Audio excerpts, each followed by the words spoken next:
The neo-soul queen herself, Erykah Badu, has dropped some bombs that could literally shake Queen Bey's empire to its very foundation. Artist's dream. That's the whole. Physically, as a person, it's very good for my ego. It keeps me going, it keeps me motivated to know that. And I'm trying to just receive this night. The Beehive is the most insane, lunatic fan. And honey, when I tell you Erykah didn't just spill the tea, she straight up flooded the internet with revelations that have everyone's jaws on the floor. And Jay-Z will do anything to destroy anyone. Like we're talking about secret backdoor deals and allegations of straight up sabotaging other artists. Miss Erykah didn't just give us a sip, she poured the whole pot. And I'm trying to just receive this night.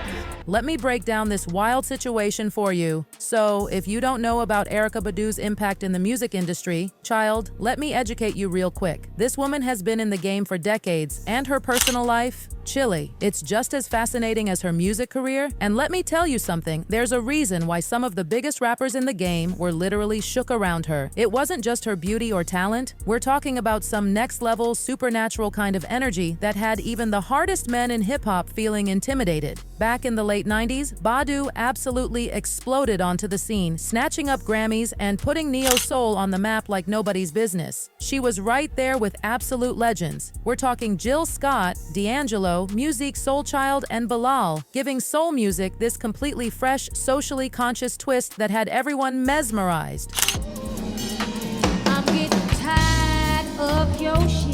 Now let me tell you how this queen got her start. When Motown Records caught wind of her demo tape, they knew they had something special on their hands. With her performing arts background and that raw New York hip-hop energy she was bringing, it was a match made in heaven. Next thing you know, Baduism drops, and honey, it wasn't just an album, it was a whole movement. 3 million copies sold, critics falling over themselves with praise, and fans absolutely obsessed. While everyone else in the early 2000s R&B scene, your Destiny's Child, your Usher, your Maya, was doing their thing, Badu was out here creating her own lane, mixing artistic influences with deep social messages that had people thinking and feeling on a whole different level. Kick your afro daddy, because it's flat. But here's where things get really interesting. Erykah isn't just some soul music legend. People started calling her the goddess of the genre, and baby, there's a reason for that. There are whispers, and I mean whispers, about her having some serious voodoo priestess energy. The way she connects with these rappers, it's not just regular charm. We're talking about some magnetic, supernatural kind of pull that has everybody talking. Are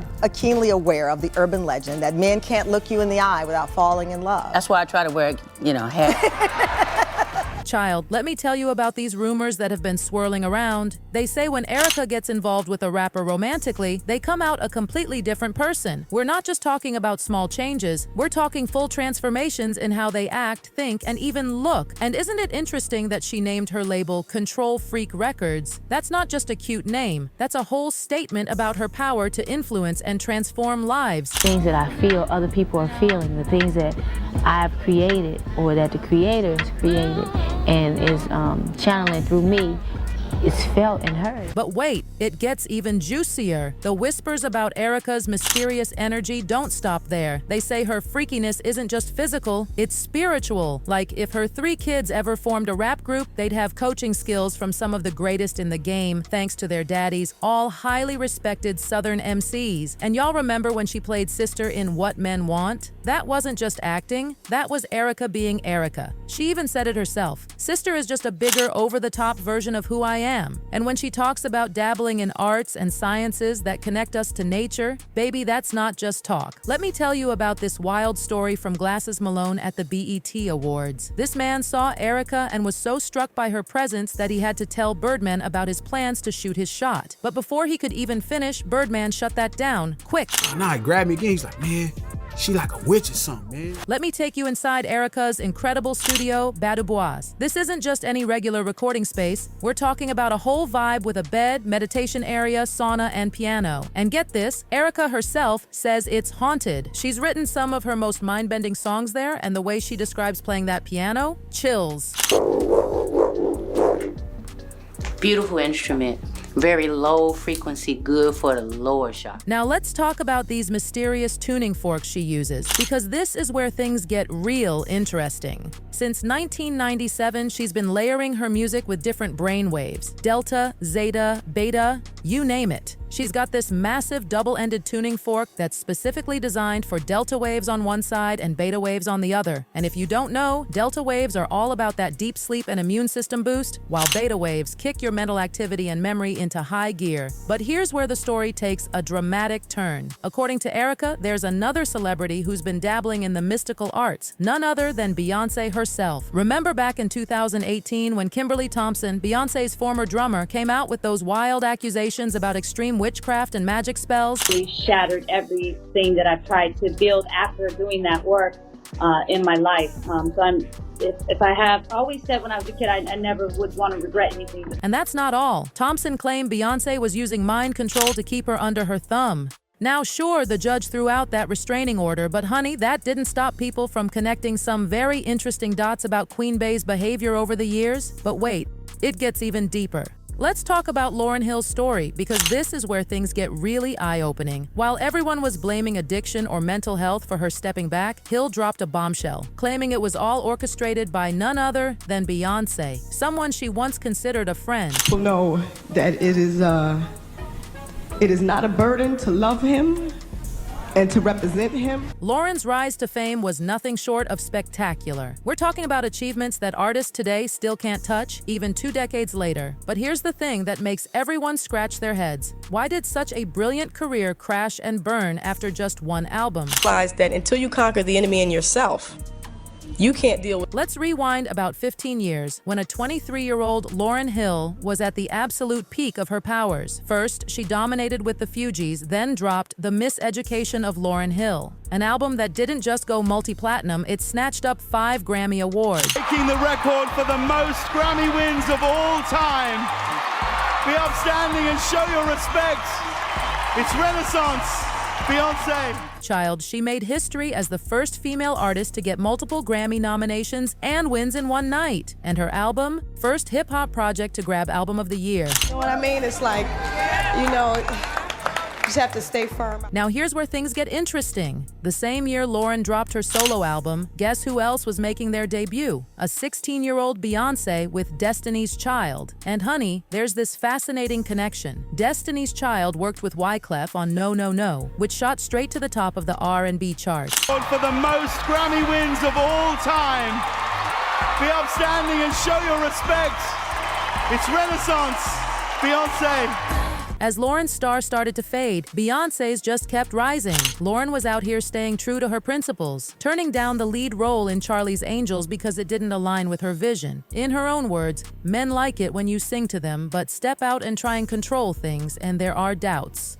This is a man's industry. They'll never throw the genius title to a sister. What's wild is that Lauryn actually started in acting. She was in Club Dutton back in '91, a hip-hop version of Shakespeare's Twelfth Night. That led to roles in As the World Turns and Sister Act 2, where even Roger Ebert was singing her praises. She even worked with Steven Soderbergh in King of the Hill. I'm thinking about things.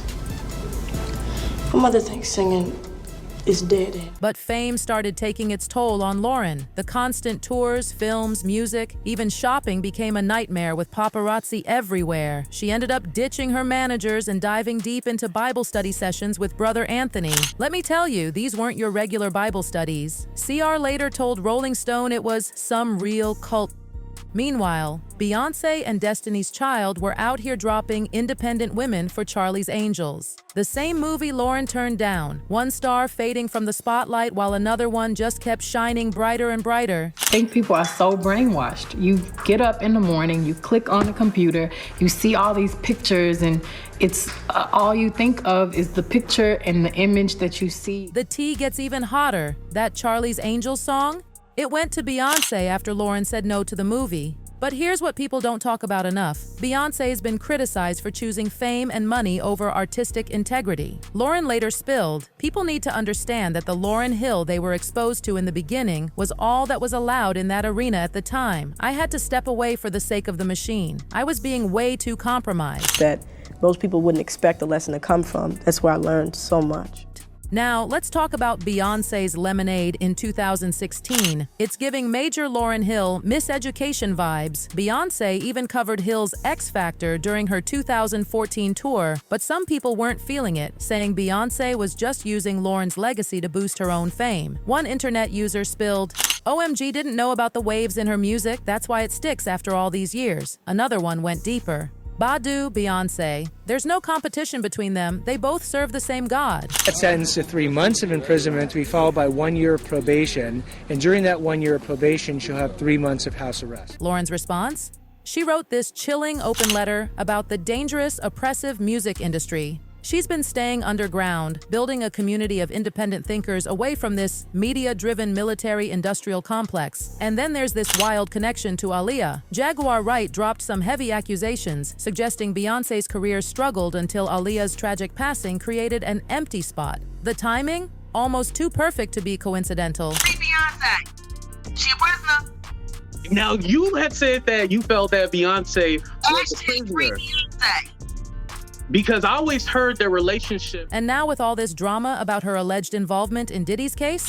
Chilly, the streets are talking. Even T-Boz, who usually praises Beyonce, is starting to sound different. She spilled about how Matthew and Tina Knowles would do anything to keep their daughter on top, even if it meant stepping over other artists. It's crazy how TLC, the biggest girl group of their time, had Destiny's Child opening for them, and then suddenly everything changed. TLC hit diamond status with 10 million sales, but their success hit roadblocks while Beyonce's star just kept rising. As one fan put it, "Why are y'all expecting holiness from Beyonce in the first place? You don't reach that level of fame without giving your allegiance to the other side. The industry is evil, and they only allow you to become as big as they want you to be." With Erykah Badu's shocking revelations, the world is questioning everything we thought we knew about Beyonce's rise to fame. Will Queen Bey respond? What other secrets might come to light? This celebrity chess game is far from over, and honey, we're all watching to see what happens next. Stay tuned because this drama is just getting started.